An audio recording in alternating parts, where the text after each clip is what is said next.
You're listening to the A Bit From Within podcast with Felicia Marty.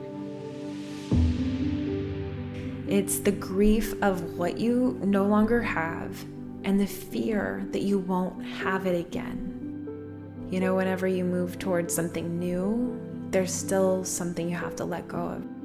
I think our life is a series of these things where we have to continue to move into the next evolution of whatever's in front of us.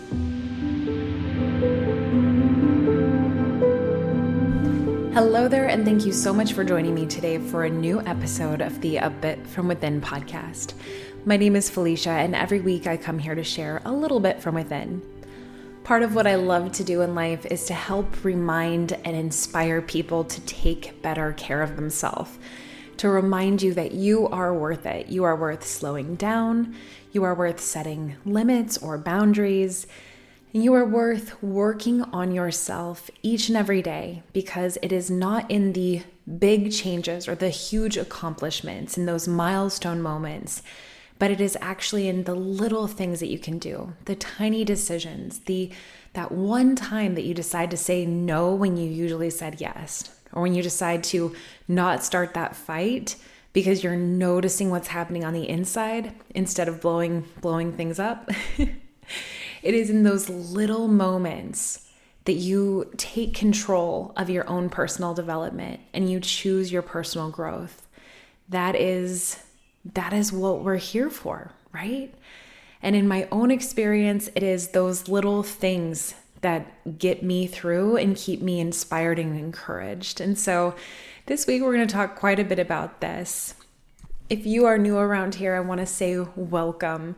In my spare time, what I do is I do this. I do A Bit From Within. I work as a self-care specialist, teaching yoga and doing guided meditation. And I also am a certified astrologer, so I believe very strongly in working with the planets, moving through the zodiac to help us understand ourselves better, to help us understand others better, and to help us move through each and every day kind of life. So of course, just here in a few minutes, we'll get started with our astro check-in, the short part of the podcast where I talk about what's coming up astrologically. But the first, I just want to give you a little bit of a heads up of what we're going to be chatting about today. Right now, I am sitting in my office space. I have yet to have recorded a podcast episode from my new office in my new home. Yes, I moved across the country last month, packed up my car. It's just been over a month now. And it is crazy. I really noticed this weekend, we were driving around doing some errands and getting out in the yard. And I feel like in this last week, spring really took a turn. And in fact, it's been amazing to be in a brand new part of the country, a place where I've never experienced, a full season or a full month before. And I feel like I'm noticing things that I never noticed in my previous life, Part of it, I think, is the area that we're living in, the piece of property that we live on has so many trees. In fact, it's one of the things that just drew me to this area, and what drew me to this house specifically. Well, there's many things, but I absolutely love all of the landscaping here. I love all of the trees. In fact, my view out this window right now, I'm looking out at just this beautiful tree. It's right out my window. And it's one of my favorite things during the day, actually, because I'm up here, working my 40 hours a week remote. And this tree, so many birds love to come and sit on. And it just brings me so much just like joy and happiness just to have this space. And luckily for me, this room is filled with natural light. There's so many windows in here. And it really helps. In fact, last week I was talking with my therapist about, how I've been doing, how I've been managing. And there's a lot that's been challenging. And I do think I'm going to open up a little bit about some of that later today. But I will say that one of the things that has me feeling very encouraged right now is that I feel like I'm in environmental alignment. And what I mean by that is that we are easily affected by the area that we surround ourselves in, right? So whether it's your work environment, your home environment, your city environment, all of that either can be in alignment with who you are, or it can be out of alignment with who you are. It could be too fast of a pace. It could be too slow of a pace. It could be the wrong kind of seasons. It could be far away from water or near water. We all need different things. And I think it's very easy to deprioritize the need for environmental alignment. I think it's very easy for us to say, oh, that would be too expensive, or that would be too much, or it'd be too far away from what I've known. Or, the amount of reasons for pushing that down. You probably, if there's something about the place that you work in or the place that you live in, we all know what that's like. For me, for years, it was the fact that I was running a business in this city that I wasn't sure that I really loved. I grew up there. There's things about Colorado that I do love and I treasure, and I'm glad I was raised there and it's, home in that way. But for me, at least right now, I just am so thrilled to be where it is so green. I am thrilled to be in an area that has so many trees and the lake and different kind of trees. And there's just this feeling of expansiveness and nature, even just driving down the highway. It's not, just stuff. It's actual space, and it feels incredible. And then, this weekend especially, as spring has sprung, I've been just watching the property a little bit. In fact, I didn't get as much as I wanted to done this weekend, because part of what I've also been dealing with this last week is that I have somehow thrown both my neck, my right shoulder, and all the way down to my low back out. I have been a absolute disaster for about a week. In fact, I've decided I must find a chiropractor out here. I need some help, because it's not going away on its own. Stretching is, of course, helping. Movement is helping. I've been able to, get to the gym a little bit, get to the pool a little bit, just try to do things that help support movement in a really gentle and easy way. But I'm still just in so much pain. And so part of my plan for this weekend was forcing myself to do what my body needed instead of what my mind was demanding.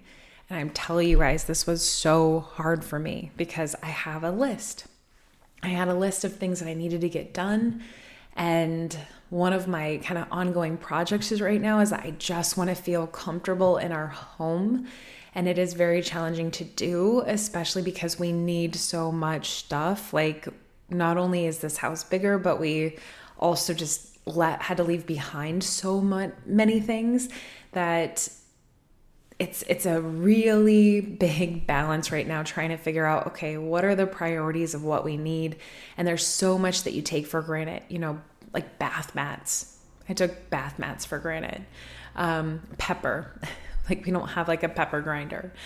Just little things has me thinking about all of the things that we need. And it's a constant thing every single day, this realization of, okay, what do we need now? What's a good deal? Where are we going? It's just, that piece is crazy. But anyway, the point of me saying this is that as much as I had this big list of things that I wanted to do, I told myself that I would just honor my body and honor what I was capable of. And in fact, yesterday morning, I was like, all right, I'm going to get going. I needed to pick some things up from the store. I was going to stop by Lowe's. I was going to be super efficient. I was going to cruise through my list. I got out to the car and I had sharp shooting pains all the way up my back. And I just thought to myself, what are you doing? Why are you doing this? This list will still be there on Monday if you're feeling better then. Nothing is going to change so radically for you by going out and getting these things done. Any of these things on this list. Yes, getting stuff done does make me feel a little bit more in control. It kind of, tames the anxiety a little bit. But at the end of the day, these things, like, do they really matter? This is kind of what I've been thinking about lately, and it's somewhat helping. I'll say somewhat. So I turned right back around, went and lay down on the couch. I thought I was going to get into a new Netflix show that I really wanted to binge, and laid down and called my mom and she, encouraged me to just say, drink a ton of water, like, just relax, just don't push yourself so hard. And luckily right after that, Dave came out and he got me a huge glass of water and made me breakfast. And even just taking those few hours in the morning to really slow down and not push myself, I think made a big difference. And later in the afternoon, I went and did the things I needed to do and probably pushed myself a little bit too hard. I did feel this, I just feel like I want to be settled. I think that is the biggest thing that I'm dealing with right now is there's a feeling of grief. So, I'm going to pause there, transition to our astro check-in for the week. And then we're going to get into, when we get into the heart of today's podcast, we're going to be talking about the grief of going through transition, the grief of change, the grief that comes with change. But first, let's take a short break. We'll get into the astro check-in and then we'll go into the heart of the podcast. So last week we had a new moon in the sign of Taurus. It's interesting. We just kind of crossed over to what I feel like is a big change in the lunar cycle, although there's really no change, right? A lunar cycle is 29 and a half days. It starts with the new moon. 2 weeks later, we have our full moon, and then it ends as we move back to the new moon. It starts over again, right? This is the same cycle. But what I think is interesting is when you really start to follow the astrology of it, what tends to happen is that once a year, you have a double new moon in the same zodiac sign.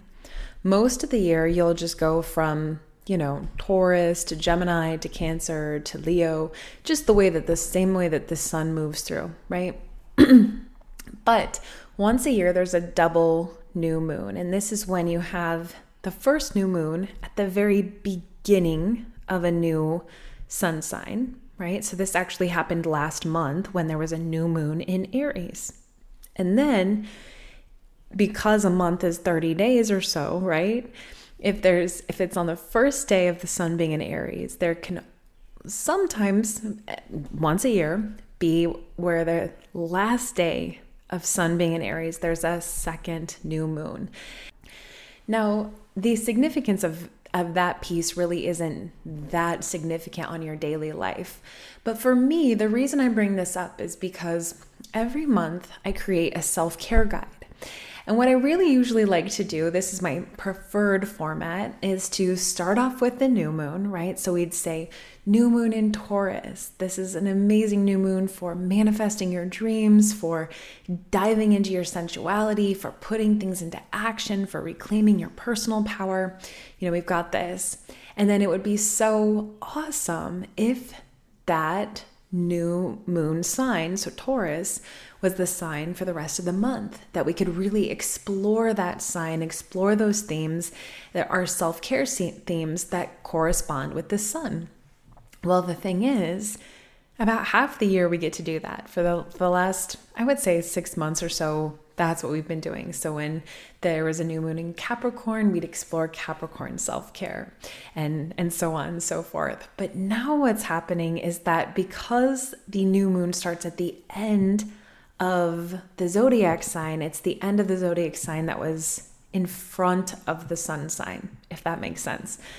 If that doesn't make sense, essentially all I'm trying to say is that we have a new moon in the sign of Taurus, or in a sign, and then the sun season that follows is going to be a different sign. So it's going to be right now we're exploring sun in Gemini, because right after the new moon, the sun moved into a new sign, and ta-da, here we are, we're in a brand new sun sign. It's not an issue. it's just a little less of a focused study. And I'm finding myself having trouble shifting gears, which is actually rather funny because Taurus is a sign that actually tends to be more fixed and rooted and have a harder time with transitions and expectations not being met and wanting things a kind of particular way. And Gemini, where the sun has just moved over the weekend, is a mutable sign, and it is here to help teach us to be on the go a little bit more, to teach us to be flexible, to teach us to do things spontaneously and to be willing to go over here and then go over there and to be friendly and social and just to try new things, to embrace change and variety. So it's kind of ironic that I'm feeling a little bit more rigid, but I'm sure that there's going to be a lot about this month ahead that helps us with that self-care idea of change and transition. In fact, Gemini is an air sign. And so air-themed self-care is exactly the best thing to do all month long. 1, prioritize laughter. If you don't already, whenever the sun is in an air sign, laughter is totally the way to go.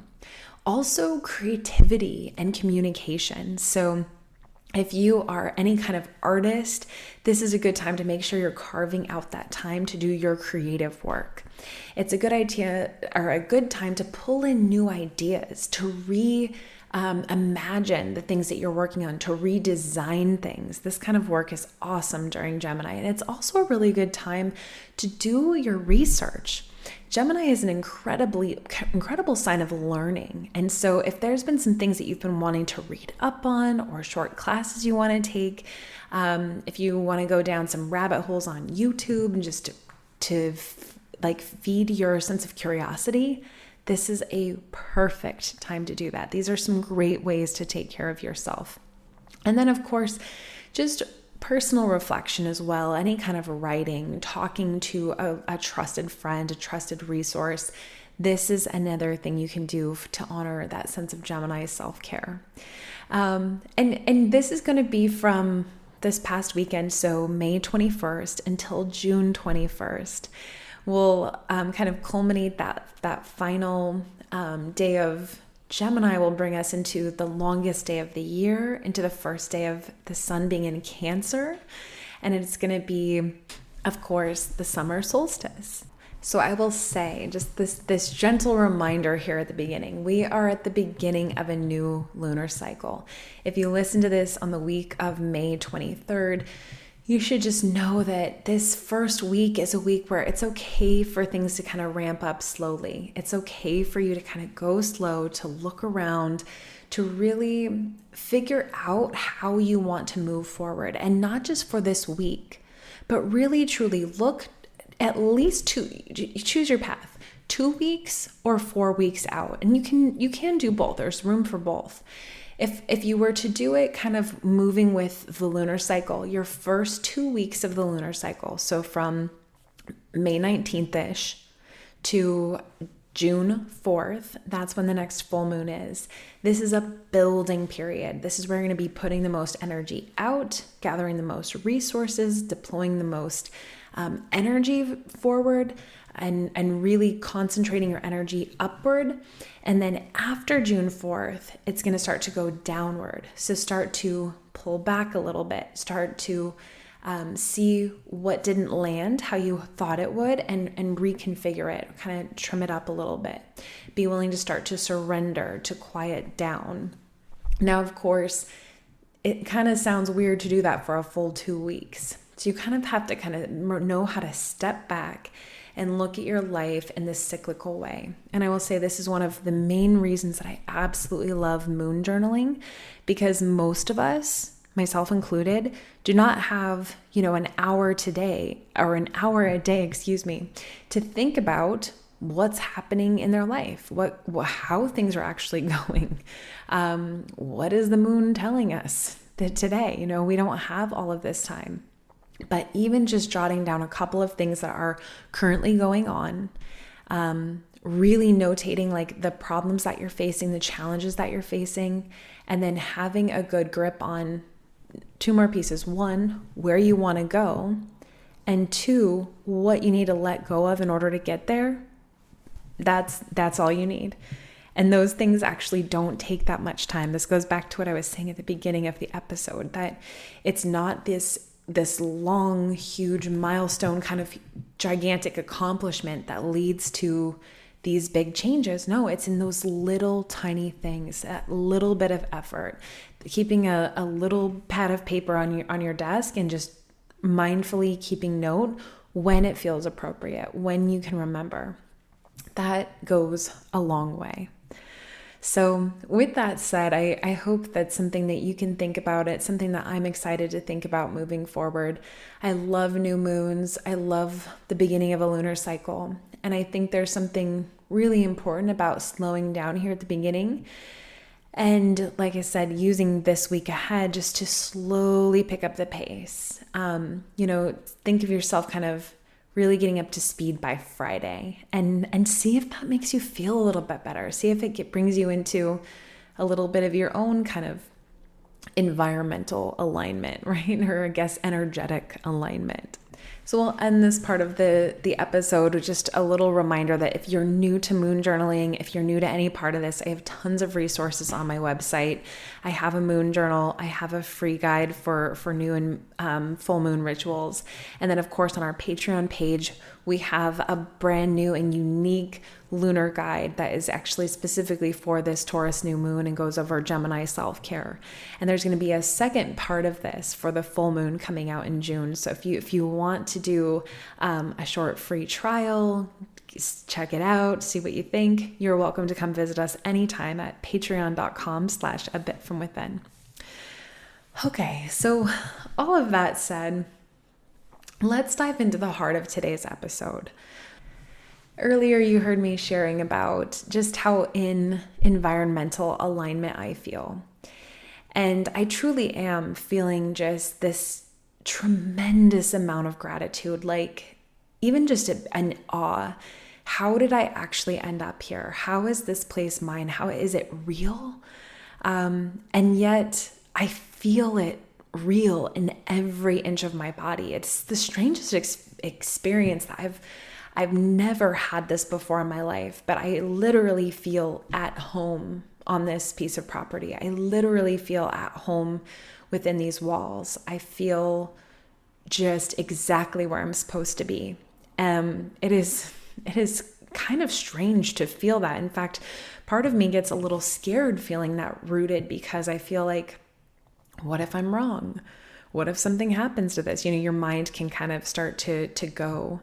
And I'm really working on not going there if I have the option not to, right? Just try to stay in that gratitude. It is so easy to find that gratitude. In fact, it's really interesting because, and forgive me if I shared a little bit about this earlier last week on the episode, but one of the things that has just been fascinating about this process of getting into this house is that when we looked at the house and toured the house, all of the photos online were taken in the winter.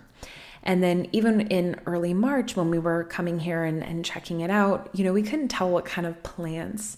I'm not, some kind of tree and flower specialist. So I had no idea what was going to turn into what. And so when I will say more specifically, before we moved in and I was having a lot more time to imagine what everything would be like, I was just thinking about hydrangeas.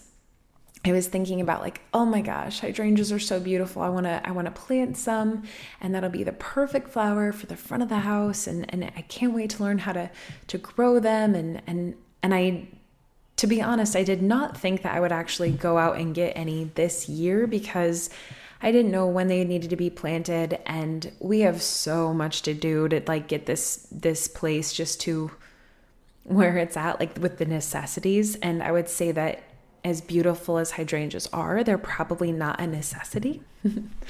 But what's funny is that once I got here and I got working out in the flower beds and everything, just getting used to the land, I started to realize that there were these bushes with these sticks. Now, I knew nothing about hydrangeas until about a month ago. I started doing some research and I started to get used to like the different kinds of like hydrangeas that bloom from old wood and then ones that bloom from new wood and what the leaves look like. And I realized a couple of weeks ago, wait, this little stick bush over here, this might be a hydrangea. And so now it has been about 2 weeks and I am very confident that I actually have 3 different hydrangeas on this property already. And I am just in shock and I am in awe and I am so excited to see how they bloom and I hope that they're beautiful. And it is things like that are really helping me just be in gratitude right now, trying to remember to take out these little moments of each and every day to remember that even though there is so much that feels crazy right now. For example, we just realized that there's a bunch of carpenter ants outside of our house. In fact, last night they somehow started to get in through the windows or something. There was at least 4 different carpenter ants in our bedroom. And of course, once I start researching them, I find out that they can have like really bad infestations and stuff. So that just felt like I told Dave, I was like, I can't deal with this right now. Like I literally cannot, this is a problem I cannot face right now. And even though I feel that way, even though I just want to like throw myself on the ground and cry when I think about that piece of things, what do? Like I reached out to pest control and just went and got some ant killer spray and I just take one foot and put it in front of the other foot, even though like I am slightly terrified of what could be there on the other side. Same thing, like realize that no matter how much you do to try to, get the place ready and make sure you don't miss any things, like sometimes things get missed. And in our final walkthrough for the house, we turned on the dishwasher. It all sounded good. And I realized once we moved in and I went to do my first load of dishes and no water was coming out, I'm like, did I actually check that there was water in the dishwasher or did I just listen to it and assume? Yeah, I must have definitely assumed because there's no water that comes up into that dishwasher. It's a brand new dishwasher.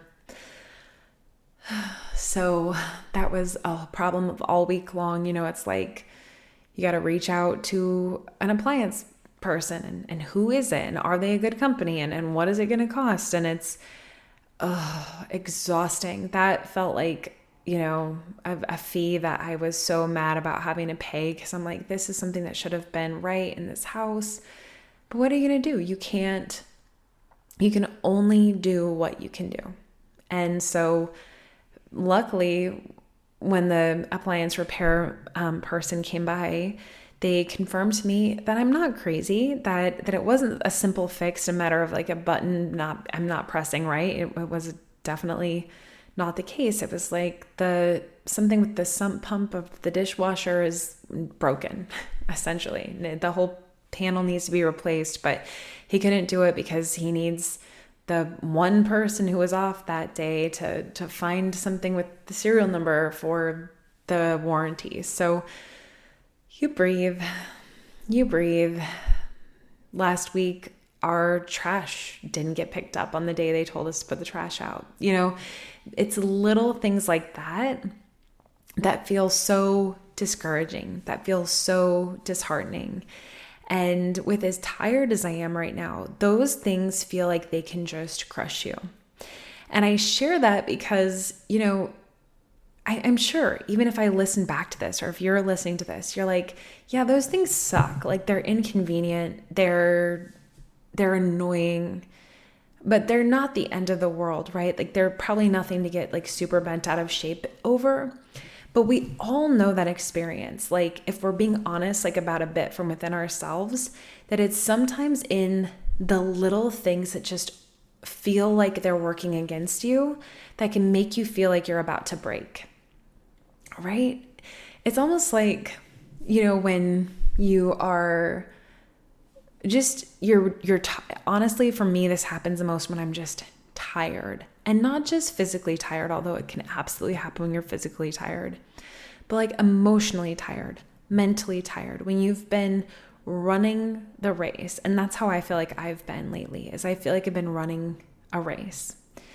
And when you get to that point where, somebody could just say something the wrong way to you, or something can just not go your way, something can be broken, or a problem, and you just want to fall apart. And it is in these moments that I'm really trying to zoom out. Well, one, you kind of have to be in two places at once. You kind of have to let yourself be where you are, be in the sadness, be in the frustration, be in the fall apart. And then you also have to zoom out and remember that in the grand scheme of things, this is a small moment. This is a moment that is probably forgettable. This is not something you're going to hold on to. It's not something that's going to dictate your future. This is a small thing.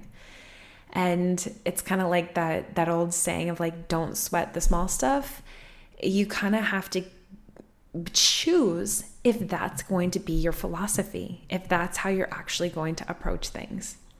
And that's what I'm trying to do right now, is I'm trying to choose to not sweat the small stuff, even if in the moment, like some tears come out of my eye.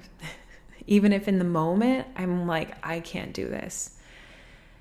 You just take a deep breath and you say, okay, well, if I just have to, put one foot forward, what does that look like? It's kind of like being out in the middle of treading water.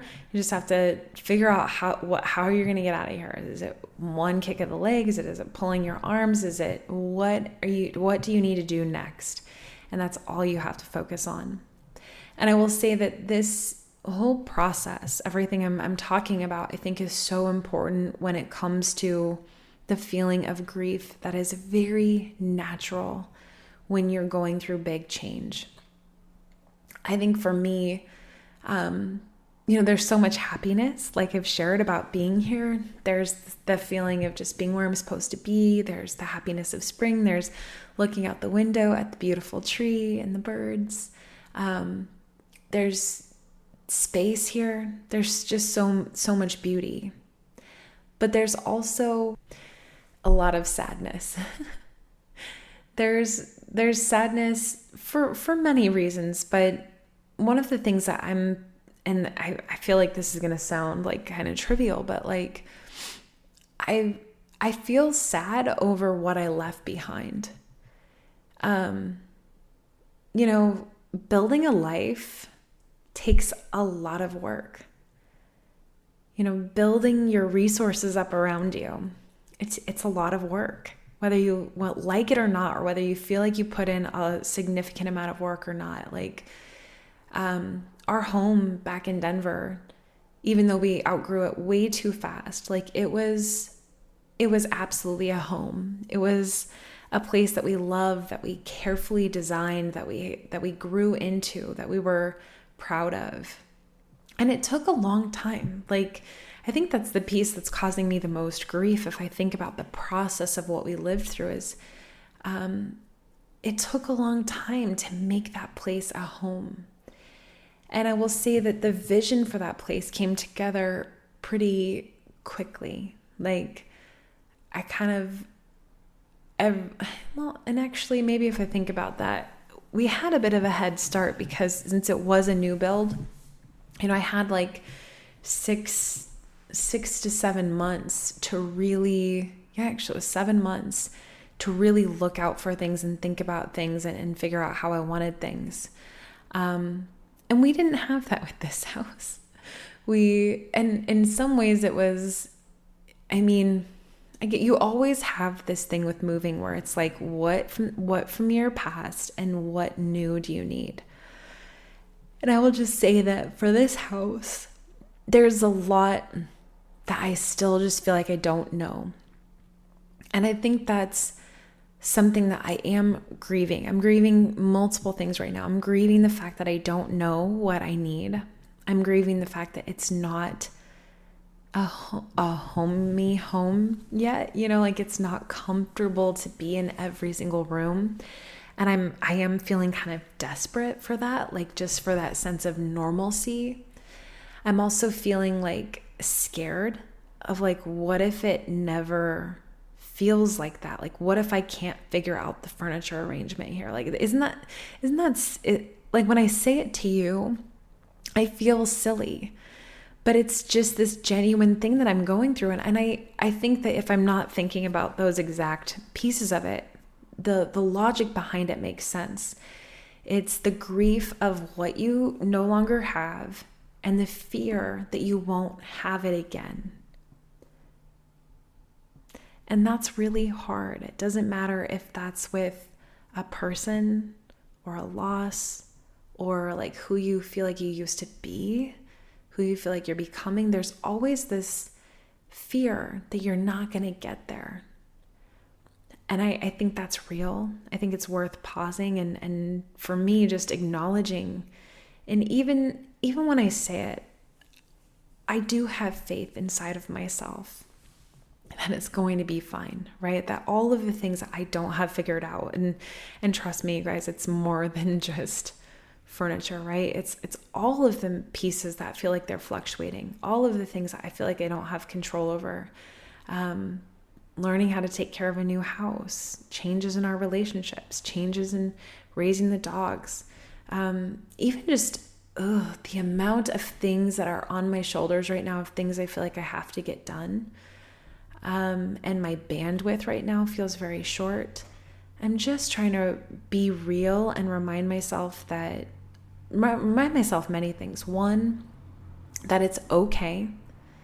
That it's okay to feel grief over something like this. It's okay to mourn the loss of that consistency, that coziness that we had at our old house, the amount of time that we had to bring all of that together, and just the sadness of that all of that kind of got pieced out, right? Like some lady from Brighton has our plants, and my parents probably have the rug, and we have the couch which had no legs and now has these cheap replacement legs from Amazon because that's all we can afford right now. This is where we're at. And it does, as exciting as it is, as an amazing of an opportunity as it is, as grateful as I am to be here and knowing that this is what I've wanted for so long. I just wanted a place that was big enough. And maybe that's part of what's causing me feeling bad about that. I feel bad to even feel sad about what I've lost because I am so proud of what I've gained. Like, I don't even know if you're able to track with me and if any of this makes sense, but there is just a lot of feeling of in order to get to where we had to say goodbye to a lot of things. And that piece is hard. And I know that this is a process in life because it's not the first time that I've gone through something like this, right? And it's not just right now I'm living it with a move, but I think that I've experienced this in the past with relationships. Whenever you move towards something new, there's still something you have to let go of. I've experienced this with job transitions, with going from college to going into the real world. And I'm sure I'm going to experience it again, right? I think our life is a series of these things where we have to continue to move into the next evolution of whatever's in front of us. It's a role that we're playing. It's a chapter of our lives. Maybe it's an era. Sometimes we bring a ton with us. Sometimes we leave a ton of stuff behind. And we're allowed to have feelings about it. We're allowed to have multiple feelings at once about the same thing that are very different from each other. So with that, I think I just need to sit in this. I need to sit in this tonight. I need to sit in this week. And the main thing that I'm just reminding myself is that there's space for it all. It's going to come. The things that are missing right now, it's going to come. It's going to come faster than I think. As much as I want to kind of blink and be a couple months ahead, and when we're in a different financial spot again after having recovered from moving across the country and back to that feeling of like, oh, okay, I can breathe. It's like, as much as I want to get there, I also don't want to keep losing any time, because time is flying by and I just want to slow down. I want to be in the moment more. So that's where I'm at this week. That's a bit from within. And I'm sure that in some way that you feel it, right? You feel this in a bit from within yourself. There's that one thing that you're like, that helps me put my finger on this. At least that's my hope. And I hope that this has brought you some light bulb moments or some inspiration, or at the very, some comfort that you're not alone. Because I'm feeling that from you, even though I'm not sure what you would say. I just know that I'm not alone. So with that, I think we can close today's episode. I am so glad that after several months without all of my beautiful card decks, that I'm reunited with them all, and that we can end today's episode with a card drawing. So let me grab a deck and see what card we pull. All right, we have the Affirmators Love and Relationships deck. This is one of my favorites. Just take a little breath here as we shuffle and see how the universe wants to contribute to today's conversation.